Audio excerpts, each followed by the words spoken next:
રાત્રિના સમયે national highway પર લૂંટ કરતી લૂંટારૂ ગેંગને છાણી પોલીસે ઝડપી પાડી હતી. પોલીસે અલગ અલગ પોલીસ સ્ટેશનના ગુના ડિટેક્ટ કર્યા હતા. પોલીસે 5 આરોપીઓને ધરપકડ કરી હતી. એક આરોપી હાલ ફરાર છે. પોલીસે ઝડપાયેલા આરોપીઓ પાસેથી મોબાઈલ ફોન, ચપ્પુ, રોકડ રૂપિયા અને ગુનામાં વપરાયેલા વાહનો કબજે કરી પોલીસે વધુ તપાસ હાથ ધરી હતી.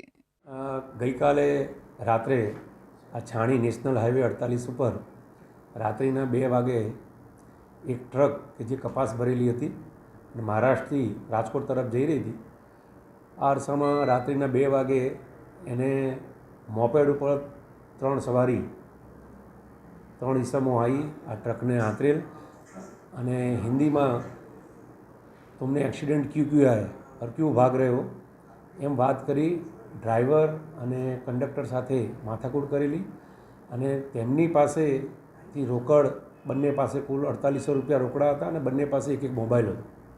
આ બંને લૂંટી અને આ મોપેડ ઉપર ભાગી ગયેલા. જે મતલબે આ ડ્રાઈવરે પોલીસનો તાત્કાલિક સંપર્ક કરેલો. છાણી પોલીસ અને બીજી પોલીસ સ્થળ ઉપર પહોંચી અને ઘટના સંદર્ભે આખા રોડ ઉપરના સીસીટીવી ખેંચેલા તેમજ હ્યુમન રિસોર્સથી પણ માહિતી મળેલી કે આ લોકો નજીકના જ હોવાનું એક અનુમાન છે. જે આધારે અમે આરોપી સુધી પહોંચેલા. આજરોજ આ આરોપીઓને છાણી પોલીસે અટકાયતમાં લીધેલ છે. હાલ ધરપકડની કાર્યવાહી ચાલુ છે.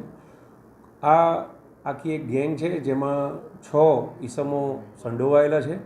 એ 6 પૈકી 5 ઈસમોની પોલીસે ધરપકડ કરેલી છે અને એક હજુ પકડવાની તજવીજ ચાલુ છે. આ આરોપીઓ પાસેથી આ ગુનામાં ગયેલ સંપૂર્ણ મુદ્દામાલ રિકવર કરવામાં આવેલો છે, જેમાં ફરિયાદી અને એનો ક્લીનર ટ્રકના એ બંનેના મોબાઈલ તેમજ એમના બંને પાસેના રોકડ રૂપિયા 3000 પણ રિકવર કરવામાં આવેલા છે. એવમ આ મોપેડ કે જે ગુનામાં વપરાયેલું છે અને એક મોટરસાઇકલ એ પણ બંને વાહનો રિકવર કરવામાં આવેલા છે. આ 6 આરોપીઓનો ગુનાહિત રેકોર્ડ પણ છે. એ શહેરના રાવપુરા, ગોરવા, બાપોદ, સમા જેવા પોલીસ સ્ટેશનોમાં અગાઉ પકડાયેલા છે અને આ જ એમની એમો રહેલી છે કે હાઈવે ઉપર એકલ દોકલ જતા લોકોને તેમજ ટ્રકને આતરી અને કોઈપણ કારણસર એમને રોકી અને એમની પાસે જે પણ કંઈ રોકડ રકમ મળે કે મોબાઈલ મળે એ લૂંટી લેતા હતા. તો એકંદરે હાલ છાણી તેમજ બાપોલ પોલીસ સ્ટેશનનો ગુનો ડિટેક્ટ થયેલ છે. વધુ પૂછપરછ ચાલુ છે અને બીજા પણ ગુના ડિટેક્ટ થાય એવી શક્યતા.